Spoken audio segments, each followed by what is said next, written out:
এখন আছি কুড়িগ্রাম জেলা নাগেশ্বরী উপজেলা নারায়ণপুর ইউনিয়ন। এখানে আমাদের নারায়ণপুর ইউনিয়ন দরিদ্র এক ইউনিয়ন। আমি 26 মাসে একটা ভিডিও করছি।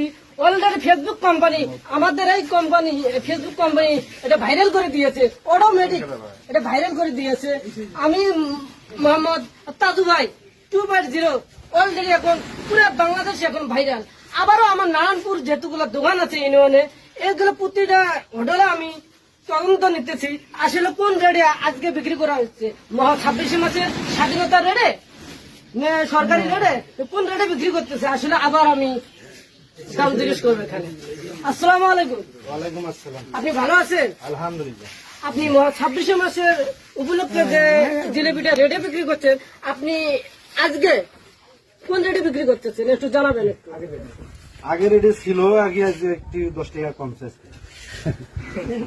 অনেক সুন্দর কথা বলতে তিনি আগের রেটে বিক্রি করতে 26 মাসের উপলক্ষে যে রেটটা বিক্রি করছে জিলাপি, ওই রেটে বিক্রি করতেছে। আসলে আবারও তার কাছে আমি যাবো, কেন রেটটা কমতেছে না, বাড়তেছে না কেন? কারণ এই এলাকা হলো কষ্টের এলাকায়, যে নদীর খাল পার হইতে হয়, এখানে মাল সামাশা অনেক কষ্ট হয়, আনতে হয়, ভাড়া বেশি, রেট বেশি, এই কারণে একটু সমস্যা। অনেক সুন্দর কথা বলেছে। এখানে নাই কোনো রাস্তাঘাট, আনতে হয় কোন সাইকেল অথবা মাল আনতে হয় ঘোড়ার গাড়িতে, অনেক কষ্ট করে আনতে হয়। এদিন মালের দাম কমেও না, মালের দাম বাড়ে না।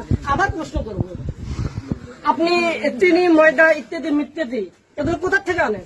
এটা সব আমরা এই কুড়িগ্রাম থেকে নিয়েছি। কুড়িগ্রাম শহর থেকে আনেন? শহর থেকে নিয়েছি। শহরে কোনো দাম কমে না? 10 টাকা, 5 টাকা, 2.5 টাকা কমে না? এখন তো রেট তো ওদিকে আরো বেশি, এই নারায়ণপুরে আলতে আলতে আরো রেট বেশি পড়ি যায়। আসলে আমাদের নারায়ণপুরে অনেক ক্যারিং খরচ বেশি। একটা ময়দার বস্তা, একটা চিনির বস্তা, এটা ইত্যাদি মিত্যাদি যা একটু পর্যন্ত যে অনেক ক্যারিং খরচ দিয়ে আনতে হয়। তার মধ্যে আমি এখানে নারায়ণপুর ইউনিয়নে নিছি, উদ্যোগ নিছি, কোনো দাম বাড়ানো যাবে না। ধন্যবাদ।